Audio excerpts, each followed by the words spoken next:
오늘 우리에게 주시는 하나님의 말씀은 시편 142편 1절부터 7절까지 말씀입니다. 나는 소리를 높여서 주님께 부르짖는다. 나는 소리를 높여서 주님께 애원한다. 내 억울함을 주님께 호소하고 내 고통을 주님께 아른다. 내 영혼이 연약할 때 주님은 내 갈 길을 아십니다. 사람들은 나를 잡으려고 내가 가는 길에 덫을 놓았습니다. 아무리 둘러보아도 나를 도울 사람이 없고 내가 피할 곳이 없고 나를 지켜줄 사람이 없습니다. 주님, 내가 주님께 부르짖습니다. 주님은 나의 피난처, 사람 사는 세상에서 내가 받은 분깃은 주님뿐이라고 하였습니다. 나는 너무 비참하게 되었습니다. 내가 이렇게 부르짖으니 내게 귀를 기울여 주십시오. 나를 핍박하는 자들에게서 나를 건져 주십시오. 그들이 나보다 강합니다. 내 영혼을 감옥에서 끌어내 주셔서 주님의 이름을 찬양하게 해 주십시오. 주님께서 내게 넘치는 은혜를 베푸시니 의인들이 나를 감싸줄 것입니다. 아멘. 나라의 형편이 많이 어렵습니다. 기도할 제목, 정말 기도할 제목이고 개인적으로도 어려움을 겪는 분들이 참 많습니다. 자세한 사정을 들어보면 정말 기가 막힐 정도로 어려운 형편에 있는 분들이 많습니다. 그동안에 그런 교우들이 있음을 보면서 마땅하게 잘 도울 수 있는 방법이 쉽지 않았습니다. 한 개인이 돕자기 하자니 너무 부담이 크고, 그리고 또 그 소식을 서로 나누는 것도 방법이 마땅치가 않았습니다. 근데 이번에 위드라고 하는 나눔 프로젝트가 만들어졌습니다. 여러분이 가지고 있는 주보 뒷면 맨 아래쪽에 보면 QR코드가 있는데 그걸 휴대폰으로 찍어보면 그 앱으로 바로 들어가게 됩니다. 선한목자교회 성도들만의 공동체입니다. 거기에 여러분이 회원으로 가입을 꼭 다 해주시기를 바랍니다. 그러면 아주 엄격하고 공정한 심사를 거쳐서 이분은 정말 우리가 도왔으면 좋겠다 하는 교우들의 사정을 거기에 올리게 됩니다. 여러분이 보시고 하나님이 감동 주시는 대로 여러분이 할 수 있는 만큼씩만 여러분이 기부하시면 그게 모아지면 그 사람에게는 상당한 힘이 되는 겁니다. 이 일을 한 1년 넘게 프로그램을 만들고 여러 번의 시뮬레이션을 거쳐서 이번에 여러분에게 오픈하게 됐습니다. 교우들 사이에 십시일반으로 서로 도울 수 있는 이런 채널이 만들어진 것이 너무나 감사합니다. 여러분들이 꼭 관심을 가지고 회원 가입부터 꼭 해주시고, 그래서 말할 수 없는 어려운 가운데 있는 성도들이 일어날 힘이 서로 되어주시기를 꼭 부탁을 드립니다. 지금 이 시간에도 정말 비참해진 심정으로 여러 가지 일들로 인하여 마음이 완전히 무너진 사람도 이 자리에 있으실 겁니다. 그리고 우리가 살아가다 보면 반드시 그런 일들을 여러 형태로 겪습니다. 오늘 말씀을 통해서 여러분에게 주님이 주시는 은혜와 위로가 충만하시기를 축복합니다. 이 시편 142편은 다윗이 그런 비참한 처지에 빠졌을 때 하나님께 드리는 간절한 애원의 기도입니다. 아마 여러분 중에 비참한 처지에 있는 분은 오늘 시편을 읽기만 해도 이건 내 기도다, 구구절절 내 기도다, 이런 고백을 아마 하실 수 있겠습니다. 다윗이 사울 왕의 시기를 받아서 짐승처럼 내몰립니다. 사냥개에게 쫓기는 짐승처럼 다윗이 도망가고 또 도망가다가 결국은 네게브 사막 지역에 있는 아둘람 굴이라는 짐승들이나 사는 그런 굴 속으로 도망가서 겨우 사울 왕의 추격을 피하게 됩니다. 골리앗 장수를 꺾었던 좀 민족의 영웅이었죠. 다윗이 하루아침에 짐승 같은 처지가 되어버리고 만 겁니다. 굴 속에 들어가서 다윗의 심정이 어떠했겠습니까? 억울하기도 하고 너무 분노가 일어나기도 하고, 그리고 두렵기도 하고, 그리고 자기 앞날에 대한 절망감도 아마 느꼈을 겁니다. 그런 처지에서 다윗이 하나님께 하나님 정말 내 기도를 들어주십시오. 나를 구원해 주십시오. 그렇게 애통하며 드렸던 기도입니다. 그런데 다윗이 그런 자기의 형편에 대하여 스스로 고백하기를 내 영혼이 연약해졌다고 그렇게 말을 했습니다. 3절에 보면 내 영혼이 연약할 때에 주님은 내 갈 길을 아십니다. 사람들은 나를 잡으려고 내가 가는 길에 덫을 놓았습니다. 이 영혼이 약해졌다, 연약해졌다는 표현은 마음에 슬픔, 분노, 걱정, 그리고 두려움, 절망감이 가득하다는 뜻입니다. 하나님은 분명히 살아계신 것을 여전히 다윗이 믿습니다. 그러니까 기도도 하는 거죠. 하나님이 내 기도 들으시고 나를 사랑하신다는 것도 압니다. 그런데 왜 그렇게 마음이 무너지고 슬프고 두렵고 염려하고 무너지는 거죠? 영혼이 약해졌다는 겁니다. 자기의 영혼이 약해졌다는 거예요. 여러분들도 하나님을 믿지만, 하나님이 나를 사랑한다고도 그렇게 알지만, 그런데도 마음이 무너진 경험이 많으실 겁니다. 왜 그렇게 슬픔은 떠나가지 않으며 염려, 근심은 여전히 내 속에서 나를 괴롭히고, 사람에 대한 원망과 분노가 계속 치밀어 오르고, 그리고 앞일이 깜깜한 정말 절망감에 빠지는 그런 경우를 여러분도 다 경험했잖아요. 그런 경우가 어떤 경우냐 하면 영혼이 연약해진 겁니다. 영혼이 약해지니까 확신도, 기쁨도, 평안도, 감사도 다 사라진 거죠.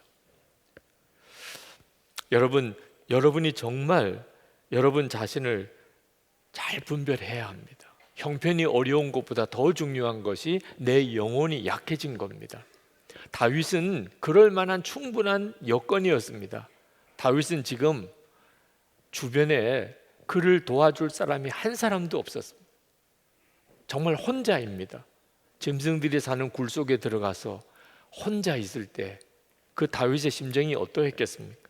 4절에 보면 아무리 둘러보아도 나를 도울 사람이 없고 내가 피할 곳이 없고 나를 지켜줄 사람이 없다. 도울 자도 없고 피할 곳도 없고 지켜줄 사람도 없다. 그게 지금 다윗의 형편이었습니다. 다윗에게도 가족이 있지요. 친척도 있지요. 친구들도 있지요. 그런데 왜 다윗이 이랬습니까? 다윗이 가족을 만나고 친척을 만나고 친구를 만나고 그러면 그 소문이 사울 왕에게 전해지면 다윗이 만났다는 사람은 사울 왕이 다 죽입니다. 그러니 자기가 사랑하는 사람일수록 만나지 않아야 되는 거예요. 그 사람을 보호하려면 다윗은 그 사람에게서 오히려 피해 가야 되는 거예요. 이 기가 막힌 처지에 다윗이 빠져 있는 거예요. 그래서 다윗이 결국은 간 곳이 짐승들이나 사는 굴 속에 기어 들어간 겁니다. 그러니 다윗은 주님만 바라보게 된 겁니다. 주님 밖에는 바라볼 분이 없는 거예요. 5절 6절에 보면 주님, 내가 주님께 부르짖습니다. 주님은 나의 피난처, 사람 사는 세상에서 내가 받은 분깃은 주님뿐이라고 하였습니다. 나는 너무 비참하게 되었습니다. 내가 이렇게 부르짖으니 내게 귀를 기울여 주십시오. 나를 핍박하는 자들에게서 나를 건져 주십시오. 그들이 나보다 강합니다. 이 구절을 읽으면 다윗이 얼마나 비참해져 있는지 불쌍할 정도입니다. 그러나 여러분 아셔야 됩니다. 지금 다윗이 이와 같이 주님 밖에는 바라볼 분이 없는 처지에 있는 것이 하나님이 택하여 쓰셨던 사람들이 누구나 다 겪었던 과정이었다는 것입니다. 하나님이 쓰신 사람치고 주님 밖에 나는 바라볼 분이 없습니다. 나는 주님 밖에는 내 주변에 아무도 없습니다. 이런 고백을 안 해본 사람이 없습니다. 여러분들도 마찬가지입니다. 여러분이 이따금 정말 나는 도와줄 사람 아무도 없어, 의지할 사람 아무도 없어, 피할 때도 아무도 없어, 내 사정 아는 사람은 이 세상에 아무도 없어, 하나님만 아실 거야, 주님 아시지요? 여러분 이런 심정이 되실 때 기억하셔야 돼요. 절망하면 안 됩니다. 하나님이 사랑하는 사람, 하나님이 쓰시던 사람, 그런 경험 과정 안 거친 사람이 없다는 거예요.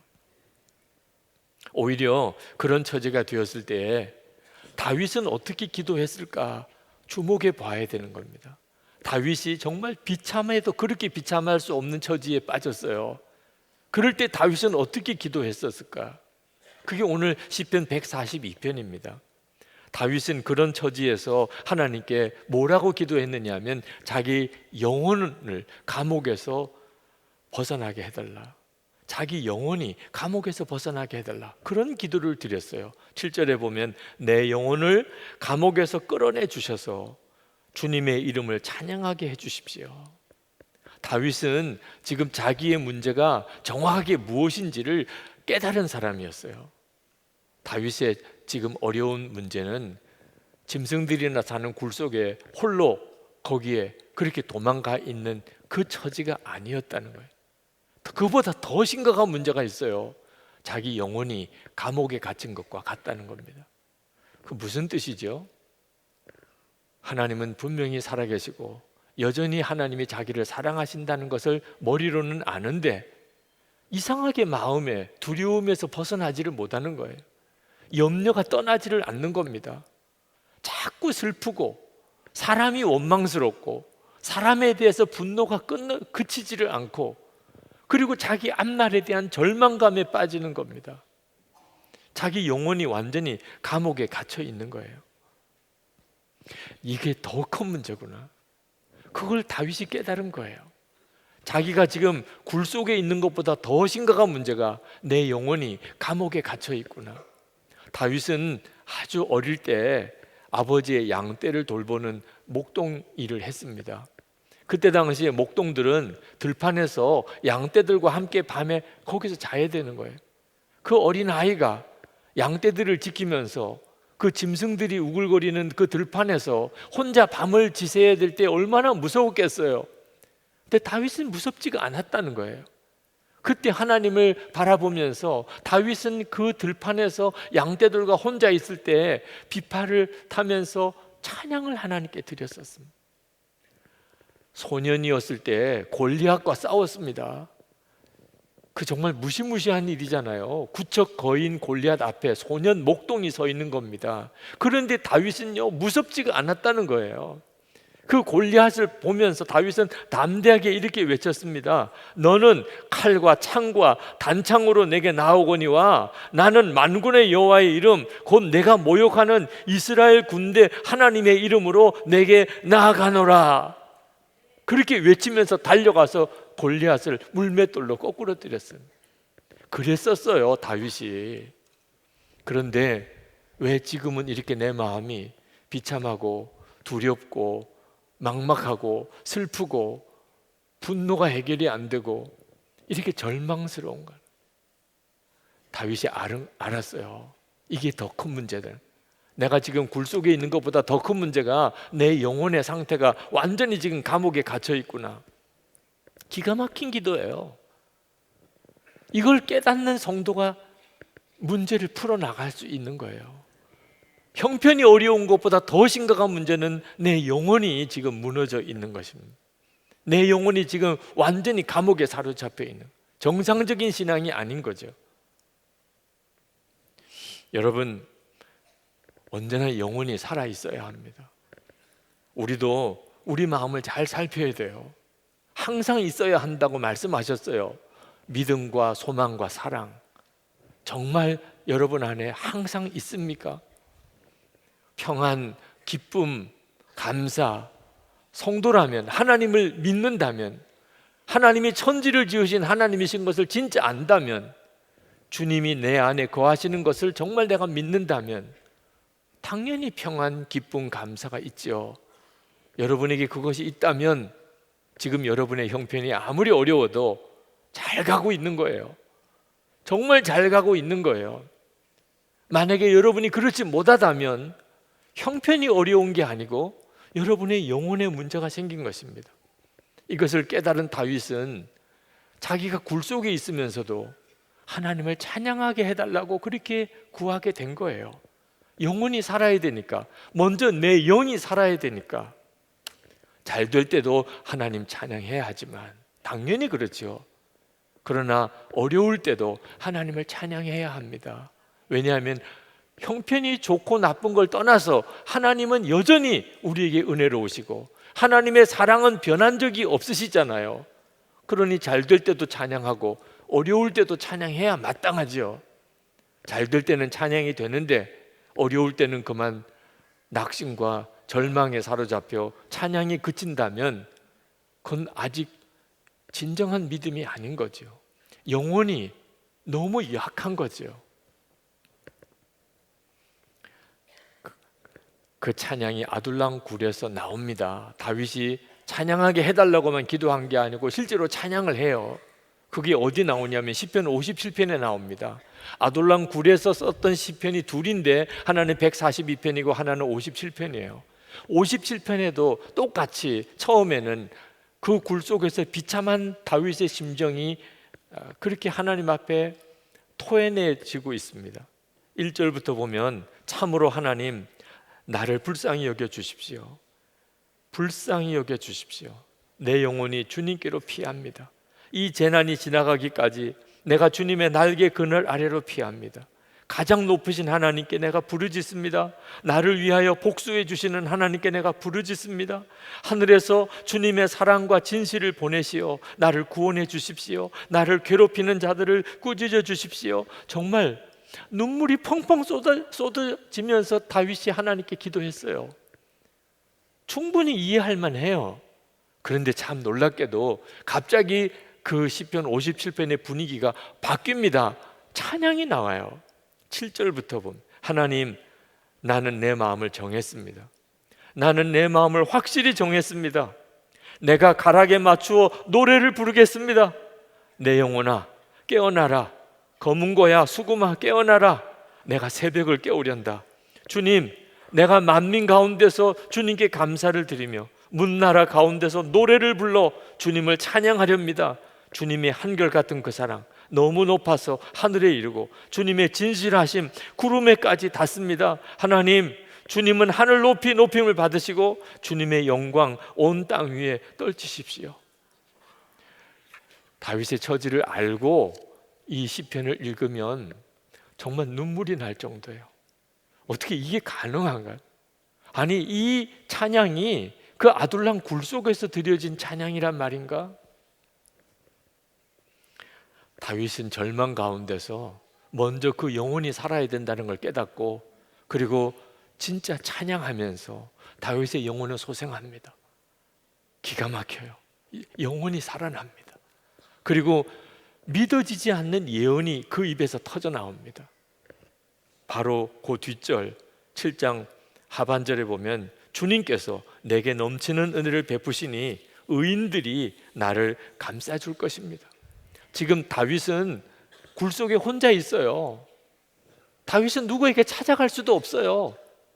그런데 사람들이 몰려들기 시작한 거예요. 다윗의 영혼이 살아나니까, 다윗이 그 굴 속에서 눈물의 기도가 찬양의 기도로 바뀌기 시작하니까 사람들이 막 찾아오기 시작하는 거예요.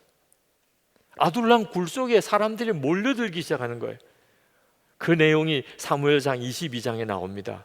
사무엘상 22장 1절 2절에 그러므로 다윗이 그곳을 떠나 아둘람 굴로 도망하며 그의 형제와 아버지의 온 집이 듣고 그리로 내려가서 그에게 이르렀고 환난당한 모든 자와 빚진 모든 자와 마음이 원통한 자가 다 그에게로 모였고 그는 그들의 우두머리가 되었는데 그와 함께 한 자가 400명 가량이었더라. 다윗에게 몰려드는 사람들이 있었어요.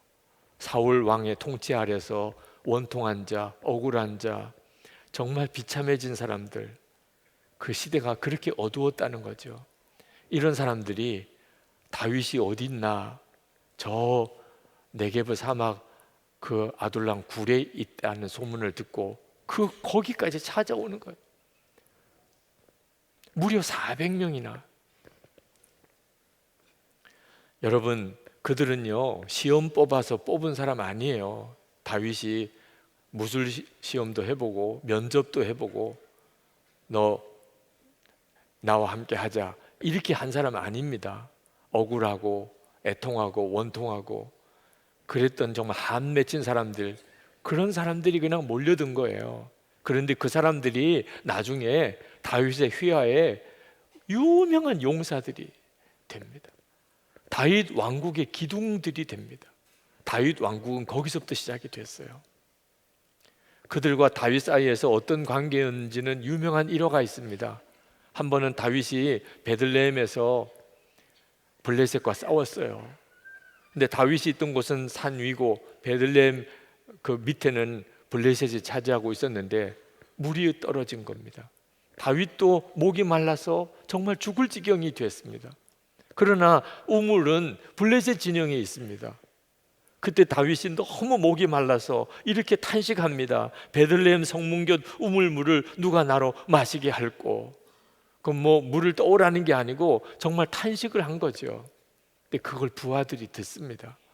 그리고는 3명의 장수가 그 블레셋 진영으로 목숨을 걸고 들어갑니다. 그리고 자기의 죽은 다윗을 위해서 거기서 우물을 길어옵니다. 그리고 다윗에게 마시라고 가져와요. 다윗이 받아보니까 마실 수가 없어요. 그거는 부하 장수들의 피예요. 내가 어떻게 부하 장수의 피를 마시냐. 여호와의 제단에 가서 그 물을 붓습니다. 그런 관계가 되었어요. 그러니 그걸 도대체 누가 이길 수 있겠어요? 그게 도대체 어디서 일어난 거죠? 아둘람 굴에서 맺어진 거예요. 아둘람 굴이 다윗에게는 비참한 자리였지만 또 한편으로는 축복의 장소였어요. 다윗 왕국이 거기서 나온 거라니까요. 여기에 참 놀라운 메시지가 있습니다. 하나님께서 성도들에게 때때로 고난을 놀랍게 사용하신다는 거예요. 하나님은 사랑이 많으신 하나님, 하나님은 축복의 하나님, 하나님은 언제나 우리와 함께 하시는 하나님이십니다. 그러나 동시에 하나님은 당신이 사랑하는 성도들에게 고난도 주시는 하나님이세요. 하나님이 우리를 지키시기 때문에 하나님이 허락지 않으면 악한 자가 우리를 만지지도 못해요. 요한일서 5장 18절에 악한 자가 우리를 만지지도 못해요. 그래서 예수님께서 천국 복음을 막 전하고 다니실 때 때가 되지 않을 때는 유대인들이 예수님을 건드리지도 못했어요. 그러나 하나님께서 어떤 때는 성도들이 고난을 당하게 그냥 허락하실 때가 있습니다. 그때는 정말 놀라운 때예요. 하나님이 까닭 없이 성도들에게 고난을 허락하시는 게 아닙니다. 그때는 진짜 놀라운 때가 벌어지는 거죠. 중요한 것은 내 영혼이 살아있느냐 죽었느냐 하는 차이입니다. 내 영혼이 죽으면 고생은 정말 헛고생이죠. 그런데 내 영혼이 살아있으면 그 고난의 시절은 지나고 나면 놀라운 축복의 기간이 됩니다. 간증거리가 됩니다. 여러분, 다윗이 골리앗을 만난 것이 불행입니까? 축복입니까? 그 어린 소년이 골리앗과 싸우는 것이 불행이라고 볼 수도 있잖아요. 근데 다윗의 영혼이 살아있으니까 그 골리앗과 싸운 것이 다윗에게는 민족의 영웅이 되는 계기가 됐습니다. 다윗이 아둘람 굴 속에 그렇게 비참하게 들어간 것이 다윗에게 불행입니까? 축복입니까? 다윗의 영혼의 상태에 달려 있어요. 다윗의 영혼이 감옥에서 벗어나니까 그 아둘람 굴은 다윗 왕국을 시작하는 기반이 된 거죠.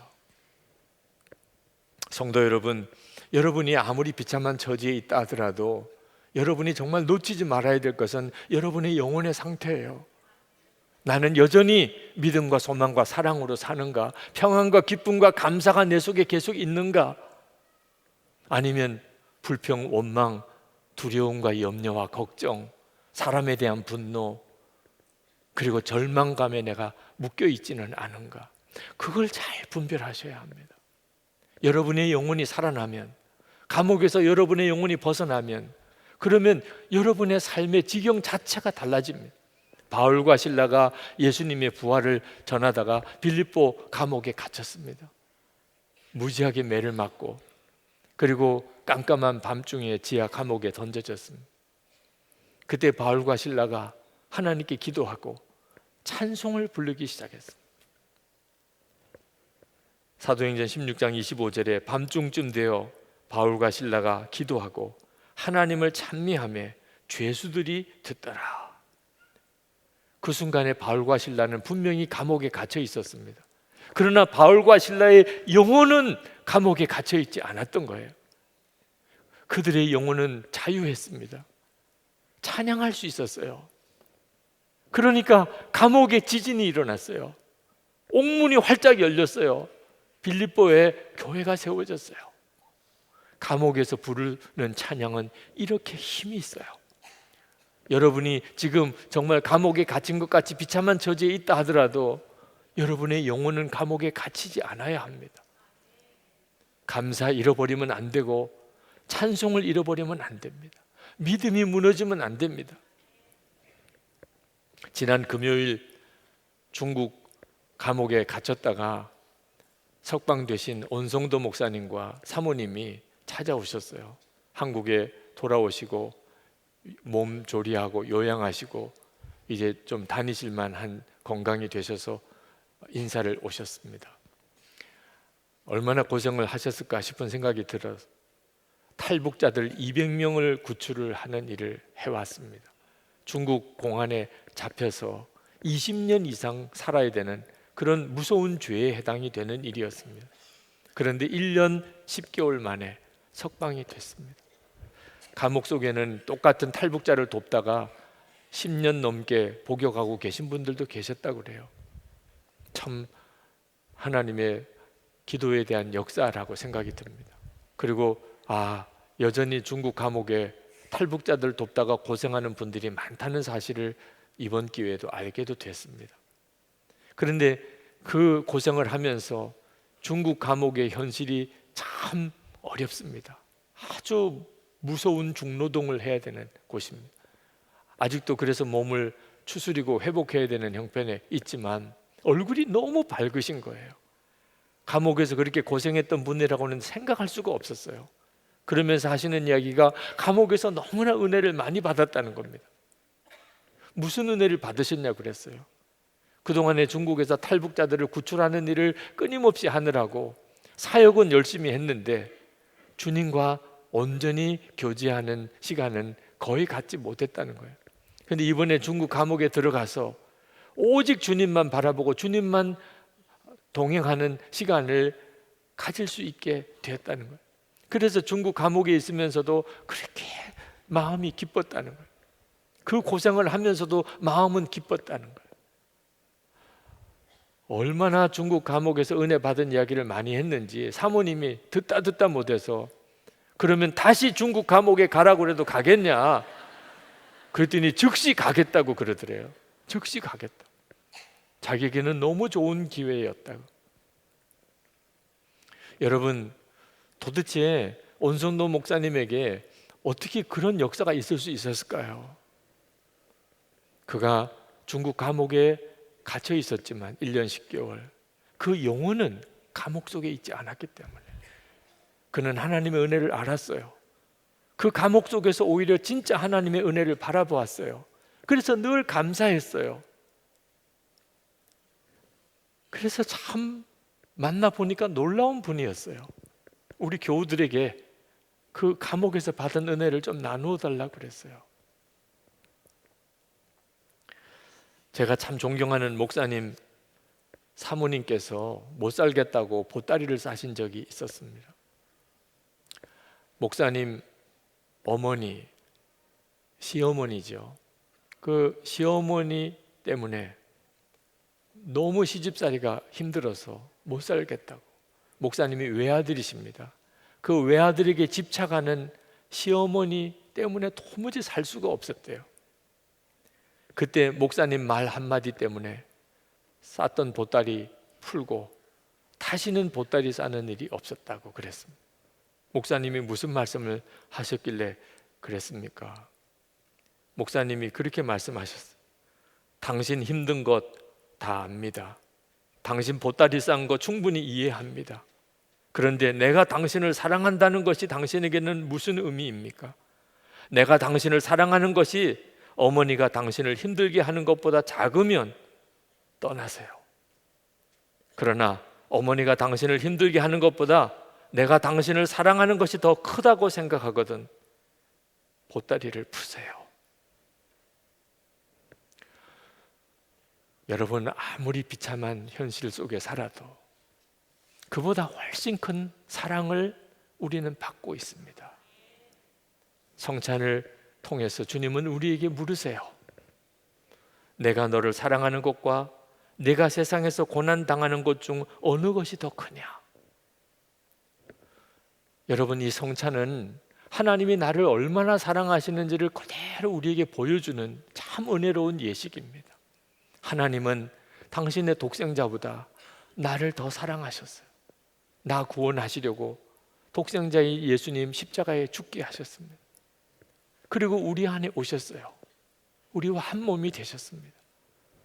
여러분, 성찬은 설교 듣는 것과 성경 보는 것과 또 달라요. 우리 주님이 직접 여러분에게 당신의 살과 피를 직접 먹여주시는 시간이에요. 주님은 우리에게 말씀하고 싶어 하시는 겁니다. 우리의 영혼을 살리고 싶으신 거예요. 우리의 영혼을 감옥에서 벗어나게 하고 싶은 거예요. 슬픔, 좌절, 절망, 두려움, 염려, 미움, 분노, 여기서 우리를 벗어나게 하고 영혼이 감옥에서 벗어나게 하시는 시간이에요. 그러면 얼마든지 하나님의 역사가 나타나요. 오늘 이 시간에 연약해진 여러분의 영혼이 힘을 얻으시고 여러분의 영혼이 감옥에서 벗어나는 놀라운 은혜가 있기를 축복합니다. 성찬을 받을 때 주님, 제 안에 오신 주님, 제 영혼을 살려주소서. 형편과 처지를 탓하지 아니하고 이 모든 어려움보다 비교할 수 없이 크신 하나님의 사랑을 붙잡게 주시옵소서. 우리 통성으로 기도하고 성찬을 받겠습니다.